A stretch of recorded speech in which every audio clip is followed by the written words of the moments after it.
So this is our project. Today we will be talking about the hydraulic cycle, and this is a project made by me and my partner actually.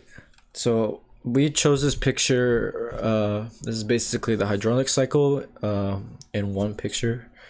So it goes from evaporation to transpiration, and then goes up into the clouds, and then condensation happens.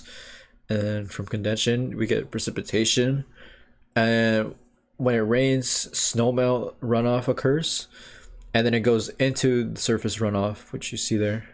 So what is the hydraulic cycle? It is a cycle which has been happening for thousands of years.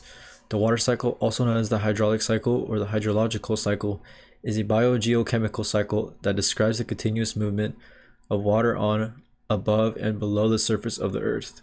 At its core, the water cycle is the motion of the water from the ground to the atmosphere and back again. Of the many processes involved in the hydraulic cycle, the most important are evaporation and transpiration. So these are the 4 steps of the process of the hydrologic cycle. So at 1, we have water evaporates into the air. And 2nd, we have water condenses into liquid. 3rd, water returns to earth as precipitation. And lastly, water moves over, through, and under the ground. And here's a picture of the water cycle that we've chose.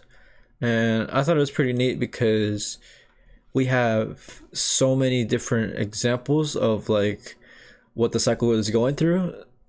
And I found it cool that like the water cycle like has all these processes and we don't even notice it, but it's just happening throughout our lives.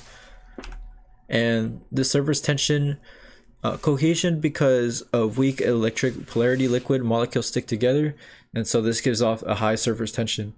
Adhesion, water molecules stick to other substances as well. Some examples like plant and soil and surfaces. Capillarity, water can rise and fall in small spaces. Water can climb upward, define quality. Latent heat is required to convert the water into different phases. Energy used to break or form bonds. Specific heat, energy uses to raise temperature. Water has a higher heat capacity than land. Sublimation, solid direct to gas, and deposition, gases directly to solid. So in conclusion, in the hydraulic cycle, water evaporates into the air and then condenses into a liquid or a solid state and then returns to earth as precipitation. The cycle has been happening for millions of years and is still in process. And as crazy as it sounds, but it's been happening for so long now.